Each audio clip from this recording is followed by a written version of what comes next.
किल्बिषः अनेक जन्म संसिद्धः ततो याति परां गतिं तपस्विभ्योऽधिको योगी ज्ञानिभ्योऽपि मतोऽधिकः कर्मेभ्यश्चाधिको योगी तस्माद् योगी भवार्जुन।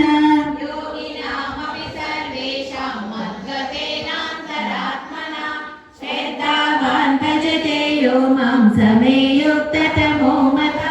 हरिः ओं तत्सत् इति श्रीमद्भगवद्गीतासूपनिषत्सु ब्रह्मविद्यायां योगशास्त्रे श्रीकृष्णार्जुन संवादे आत्मसंयमयोगो नाम षष्ठोऽध्यायः। हरे राम राम राम हरे हरे हरे कृष्ण कृष्ण कृष्ण हरे हरे। ओम श्री कृष्ण परब्रह्मणे नमः। श्रीमद्भगवद्गीता अथ सप्तमोऽध्यायः ज्ञानविज्ञानयोगः।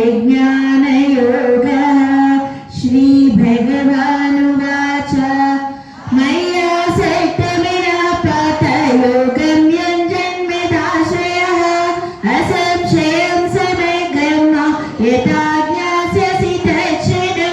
ज्ञानं चेहं सविज्ञानम् इदं वक्ष्याम्यशेषतः यज्ञात्वानेन भूयोऽज्ञातव्यमवशिष्यते। मनुष्याणां सहस्रेषु कश्चित् यतति सिद्धये यततामपि सिद्धानां कश्चिन् मां वेत्ति तत्त्वतः।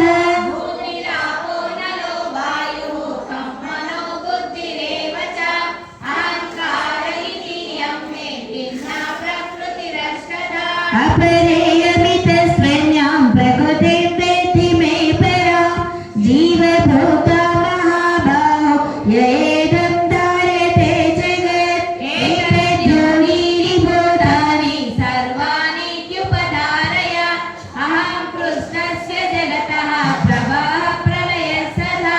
मत्तः परतरं नान्यत् किञ्चिदस्ति धनञ्जय मयि सर्वमिदं प्रोतं सूत्रे मणिगणा इव।